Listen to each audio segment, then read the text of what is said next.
Yo tout le monde, yo les potes, c'est Rita, j'espère que vous allez bien. Aujourd'hui on se retrouve pour une toute nouvelle vidéo pour le 13e Weekly Shonen Jump de 2026.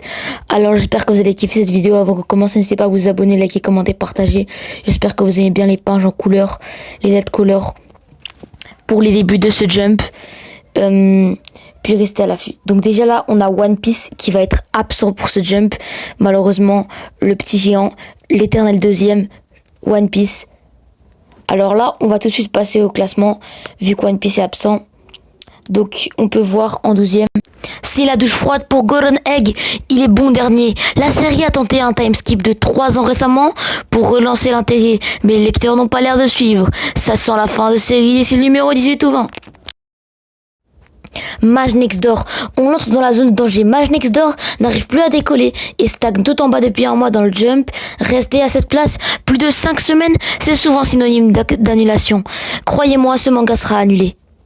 Elle ferme la marche du top 10, c'est une remontée. Elle gagne une place et sort enfin de la zone de danger du bas de tableau. C'est une série qui joue sur la nostalgie des vieux RPG et on sent que le dernier chapitre avec l'arrivée du roi démon a relancé l'intérêt des lecteurs. C'est le survivant de ce numéro, Hero Girl and Demon Lord.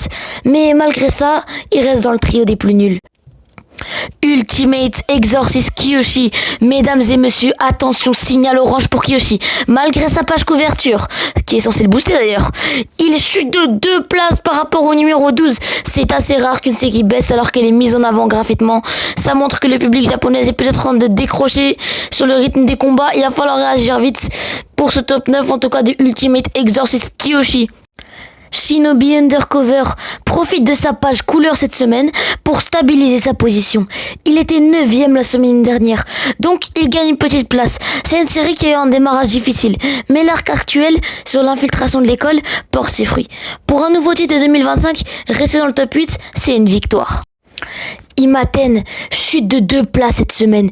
Il était 5e au numéro précédent. C'est une baisse de régime, mais rien d'alarmant. La série reste la rom-com préférée du magazine en ce moment. Elle garde une avance confortable sur les titres du bas. Akane Banashi gagne 3 places. Je me demande comment un manga sur le théâtre traditionnel japonais peut réussir à battre des trucs d'exorcisme et de samouraï.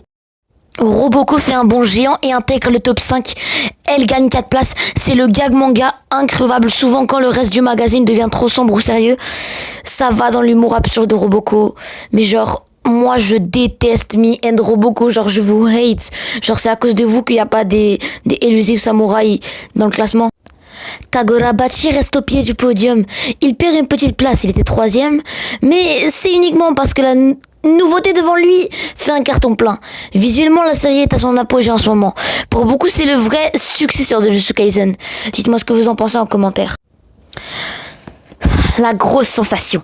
Summon Earth grimpe sur la 3e marche du podium. C'est son meilleur classement historique. La série a réussi à transformer l'essai. Elle n'est plus seulement une nouveauté sympa. C'est devenu un rendez-vous hebdomadaire majeur. Le public adore le duo principal. Dites-moi ce que vous en pensez en commentaire. J'ai hâte de connaître vos divergences d'opinion et de connaître tous vos avis. Sakamoto Days récupère sa médaille d'argent. Il gagne une place par rapport au numéro 12. C'est le boss final de la régularité. Peu importe qui est en couverture, Sakamoto est toujours là pour assurer les meilleures scènes d'action du jump. Un pilier inébranlable, toujours stable, toujours régulier dans ses performances. Même si j'ai entendu dire que ça rentre dans son arc final. Donc si c'est le cas, je pense que ça va être une très grosse perte pour le jump. On verra ce qui suivra bientôt. Moi je suis pas à jour sur Sakamoto Days, donc à vous de me le dire en commentaire encore une fois. Et le champion incontesté de ce numéro 13, c'est encore Ichi de Witch. Elle conserve sa première place. C'est rarissime qu'une nouvelle série enchaîne les top 1 avec autant d'assurance. Les mélanges entre la magie et l'univers, déjanté de Nishi Ozomu et un cocktail explosif qui rend tout le Japon accro. C'est le manga à suivre en 2026. Genre, moi je vous le dis clairement, ce manga là, c'est carrément le... genre, à mon avis, c'est la relève de Naruto, les frérots. Non, parce que là, c'est hard.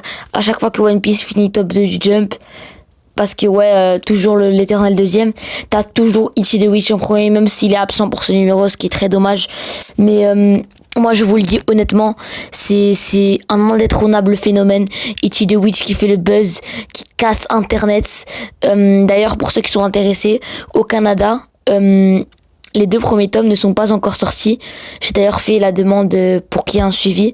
Donc ils seront déjà disponibles en avril à la bibliothèque Langelier pour tous les Montréalais, les Québécois qui me suivent.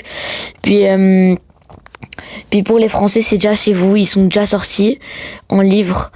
Et au Japon également aussi, il y a plus de 5 tomes qui sont sortis. Donc moi j'ai extrêmement hâte et je peux clairement vous dire que Ichi the Witch c'est un banger, un poulet boucané. En tout cas j'espère que vous aurez apprécié cette vidéo. Si vous l'avez apprécié, n'hésitez pas à vous abonner, liker, commenter, partager pour que je comprenne que vous adorez ce format de vidéo. Si vous voulez, je peux faire chaque semaine un top du Jump. D'ailleurs, ce Jump-là est en avance. C'est carrément une exclusivité des leaks du Jump que je vous mets là. Je vous mets des nouveautés du Jump. Genre, le Jump n'est même pas encore sorti au Japon. Genre, on est en avance sur les Japonais. On a tellement d'aura. Bref, tout ça pour vous dire, n'hésitez pas à me donner votre avis en commentaire, vous abonner, liker, commenter, partager à tous vos potes. Sur ce, c'était Ridax. Ciao. Vivant seul dans la montagne, le jeune Ichi a développé un instinct de chasseur hors du commun. Quand il choisit de défier le magique maléfique Uroro, il ignore tout de ce sortilège incarné en mystérieuse créature. Et contre toute attente, il remporte le combat.